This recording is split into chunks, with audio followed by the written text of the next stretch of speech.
Hi everyone, my name's Christian Walker and welcome to my new series called Our Big Secret. Stories of my life that are nearly unbelievable. You're not going to believe a lot of what I have to tell you, and it is 100% true.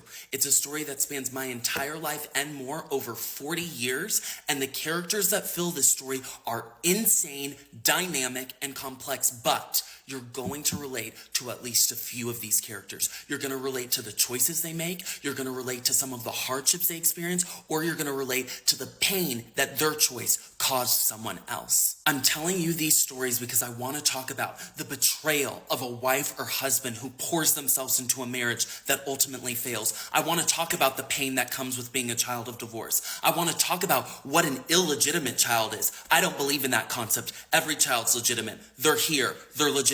I want to talk about the mistress who trades her life in for a man who ultimately doesn't choose her. I want to talk about the ways in which mental illness can crush a person's life unfairly. I want to talk about domestic abuse and so much more. At the heart of these stories is generational trauma, and we talk a lot about generational trauma, and when we talk about it, we act as though it's some mystical thing that passes on from a mother's womb into a child. I think there is a little element of that, but it's bigger than that. I believe generational trauma is passed from generation to generation through real, trackable, actionable events. There's nothing mystical about it. It happens when a parent refuses to heal and then puts that trauma onto their child through their actions. It's a chain that needs to be broken and instead continues to link. Through these stories, you're going to see the strength of women and the power of a mother's love. You're going to see how children persevere through the worst of circumstances. You're going to see that there's redemption and restoration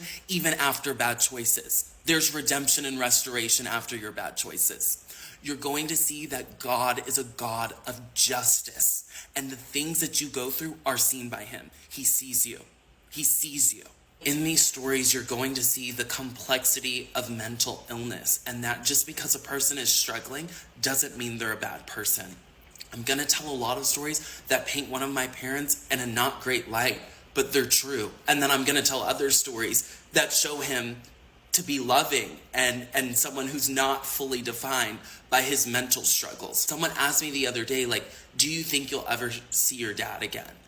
And it's been it's just been a painful life, and I need rest right now. I'm not ready, but I do have a vision that one day there's restoration for that relationship. It's not now.